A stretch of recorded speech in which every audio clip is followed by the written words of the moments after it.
Continuamos aquí en las noticias de la mañana. Muchas gracias por seguir con nosotros. Son las 8:04 y vamos con más información. Todo parece indicar que hay muy buenas noticias para el país, y es que según el informe sobre la situación económica de México, las finanzas públicas y la deuda pública que presentó la Secretaría de Hacienda para el segundo trimestre de este año, México ha aumentado su actividad económica, por lo menos al cierre del segundo trimestre. Ya veremos, y le vamos a preguntar de eso al subsecretario de Hacienda, Gabriel Llorio, cómo vendría el segundo semestre, sobre todo con lo que sucede en los Estados Unidos, la desaceleración económica. Pero vamos a hablar de esto y otros temas con Gabriel Llorio, subsecretario de Hacienda, quien ya está con nosotros. Muy buenos días, subsecretario, ¿cómo le va? Muy buenos días, Mario. Un saludo a ti, a todo tu equipo y todo tu auditorio. Gracias por estos minutos. Empezar con este tema de el segundo trimestre del año, ¿cómo están las finanzas públicas? Hubo un crecimiento económico a contracorriente de lo que sucedió en los Estados Unidos, que tuvo una contracción de casi 1% en su economía en el segundo trimestre. Platíquenos los datos generales de cómo se encuentra la economía al cierre del primer semestre del año. Sí, por supuesto. El viernes pasado presentamos el informe que mencionas. Usualmente lo hacemos de manera trimestral. Es un informe con la situación económica, las finanzas públicas y la deuda. Y coincidió también con la publicación del dato del PIB trimestral del segundo trimestre por parte del INEGI. Fue una sorpresa positiva en el sentido de que prácticamente nos da un crecimiento del doble de lo que esperaban los especialistas de mercado. Como bien dices, un poco contrasta con los resultados de Estados Unidos. La forma en la que se mide el PIB en México y en Estados Unidos difiere un poco en la forma en la que se reporta. Prácticamente es lo mismo, pero difiere en la forma en la que se reporta. Sin embargo, en Estados Unidos lo que se está observando, es una caída del Producto Interno Bruto relacionado con dos temas muy específicos en este momento. Una contracción del mercado de hipotecas y, por el otro lado, también una caída muy drástica en los inventarios que contabilizan como parte del Producto Interno Bruto en ese país. En el caso de México se reportó un crecimiento importante en el sector servicios, que es uno de los sectores que más ha estado rezagados por la proximidad social con la que interactúan los clientes con los proveedores de servicios.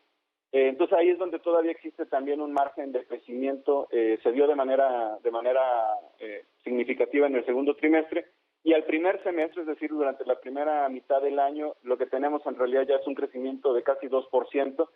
Por eso dijimos durante la conferencia que México, su economía en este momento tiene un piso de 2%. Uh-huh.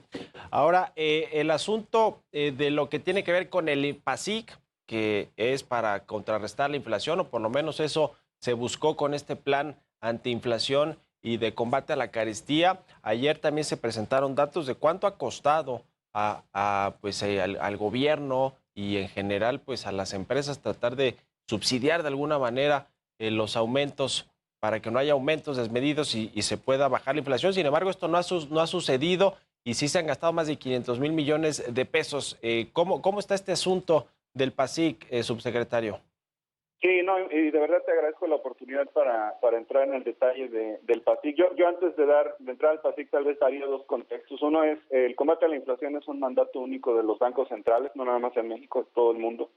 Y lo hacen usualmente con una política monetaria convencional, que es subir la tasa de interés para reducir la demanda y por lo tanto los precios. Al mismo tiempo también estamos viviendo un choque inflacionario mundial derivado de varios factores: escasez de mano de obra, escasez de algunos productos, de algunos alimentos, problemas de movilidad logística, sobre todo marítima, y también costos de transporte marítimo muy altos. Las cadenas de valor no se han podido reconectar después del impacto de COVID, y menos después de la tensión que se genera con la invasión de Rusia en Ucrania. Entonces, en este contexto, el mundo ya recibió un choque inflacionario importante, los precios ya subieron. El PASIC más bien está tratando de complementar el esfuerzo del Banco Central de controlar la inflación, y tiene dos objetivos primordiales. La canasta de 24 productos estaba enfocada, la acción que va enfocada a los 24 productos, lo que quiere lograr es estabilizar los precios y que no suban de manera acelerada. Y esto se logró con el PASIC. Si graficamos más o menos la evolución de los precios genéricos de los 24 productos, prácticamente se mantienen sin crecimiento. aunque ya recibieron un choque de inflacionario, estos se han mantenido sin crecimiento y esto es como un primer corte que se hace, que el secretario de Hacienda presentó el día de ayer. Otro componente muy importante del PASIC es mantener el precio de la gasolina estable en alrededor de 21 o 22 pesos por litro, dependiendo del tipo de combustible. Y esto prácticamente al subsidiar o mantener el precio de la gasolina en este nivel, lo que se ha generado es evitar que el precio de la gasolina llegara a 35 pesos por litro. Este impacto si se hubiera dejado este precio subir en esa magnitud, la inflación habría llegado casi al 11%. El secretario ayer lo dio muy puntual, es el 10.8%, Sí. casi habría llegado al 11%. Entonces, cuando un banco central ve incrementos tan rápidos de la inflación, actualmente lo tenemos en 8.2, habría llegado a 11, habría tenido que subir más rápido la tasa de interés y esto afecta a la economía en lo general. Entonces, el PASIC está tratando de minimizar también algunos efectos sobre la canasta básica, pero sobre todo también este impacto que tiene el costo de transporte en toda la República. En ese sentido, el PASIC creemos que ha sido exitoso. Tiene un costo, sobre todo el mayor costo se está incurriendo en el control del precio de la gasolina. Sin embargo, también hay que recordar que cuando el precio del petróleo sube, también suben los costos de gasolina. Casi se mueven en una relación 1 a 1. Y en ese sentido, estamos cubiertos con tenemos un flujo de entrada adicional con el cual se está financiando la estabilización del precio de gasolina. Por eso también decimos que el impacto de esta medida es neutral en las finanzas públicas. ¿Va a haber PASIC o Plan Antiinflación 2.0 o control de precios en algunos productos, subsecretario? No, nunca se ha hablado de control de precios. El PASIC siempre fue una medida voluntaria. Se invitó a las empresas a escoger ellos dentro de su gama de productos cuál era el producto en donde ellos genérico en los que ellos querrían mantener el precio bajo. El secretario ha mantenido un diálogo con otros actores, sobre todo de ventas minoristas, también tratando de invitarlos de manera voluntaria a sumarse a este esfuerzo. Es un choque inflacionario global. La magnitud va a ser difícil controlarla con un solo actor económico, por eso se necesita el esfuerzo conjunto de todos los actores económicos de la nación y sobre todo lo estamos viendo también alrededor del mundo. Los choques inflacionarios energéticos han sido muy fuertes en Europa, en Estados Unidos también, pero creo que las medidas han tenido éxito, es voluntario y actualmente México es uno de los países con menor inflación cuando se compara con los países del G20, de la OCDE, la zona europea, por ejemplo. No hay que echar campanas al vuelo, hay que estar muy atentos a lo que está pasando, pero está surgiendo efecto el PASIC. ¿Hasta cuándo va a seguir aumentando la inflación, el índice de precios al consumidor? ¿Cuándo llegará a su techo, subsecretario, para que comience a bajar y tenga efecto la política monetaria, el aumento de tasas de interés y con más efectividad también estos programas?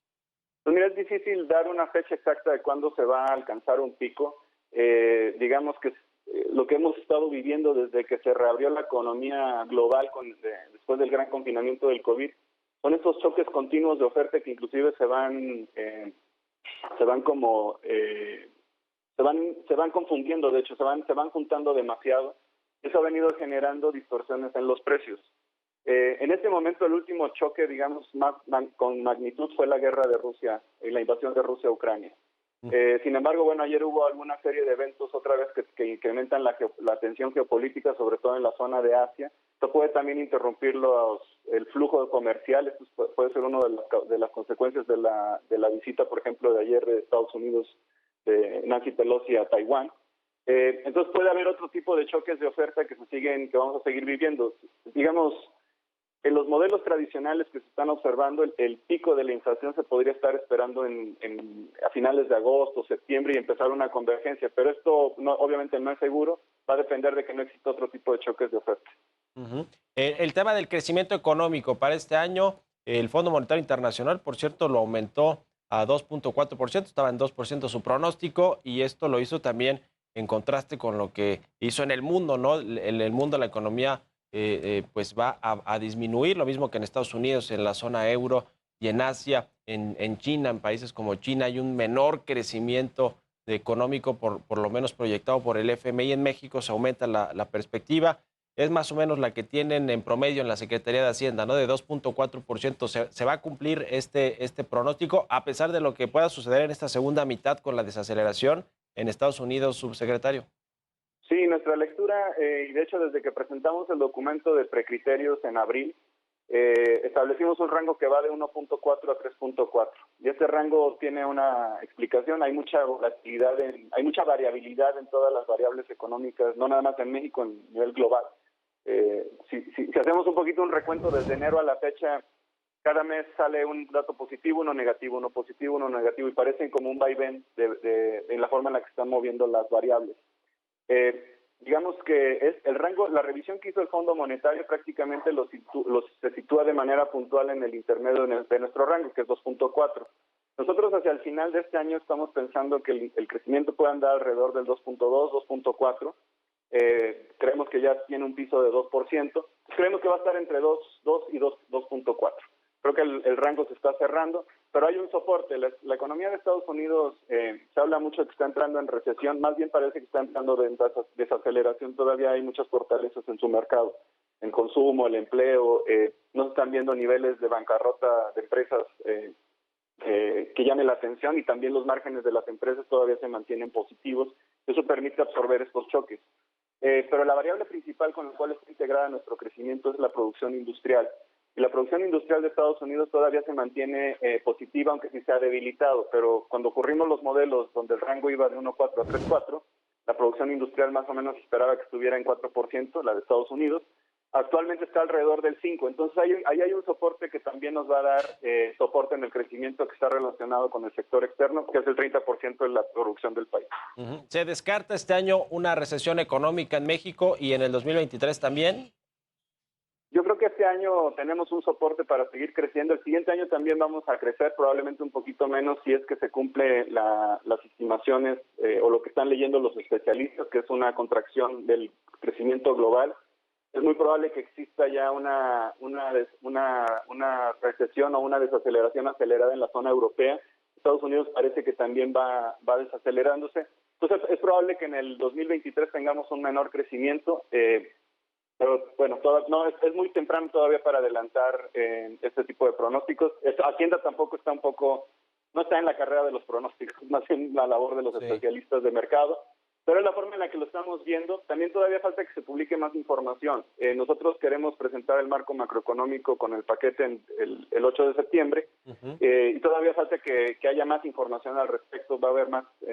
Hoy, por ejemplo, la OTAN decidió probablemente incrementar un poco la producción de petróleo. Esto va a tener un impacto en el precio. Entonces todavía las variables se van moviendo y vamos a tratar de tener un marco macroeconómico realista, lo más realista con la información disponible para hacer la formulación presupuestal. Y por último, subsecretario Gabriel Llorio, hablando del paquete económico del próximo año y de lo que resta para este 2022 en términos de presupuesto, ¿va a alcanzar para financiar el gasto público, los ingresos que va teniendo el gobierno, que están proyectados en términos de ingresos petroleros y de ingresos fiscales, o se va a tener que endeudar México? ¿Hay perspectiva de aumentar el déficit fiscal, es decir, pedir deuda?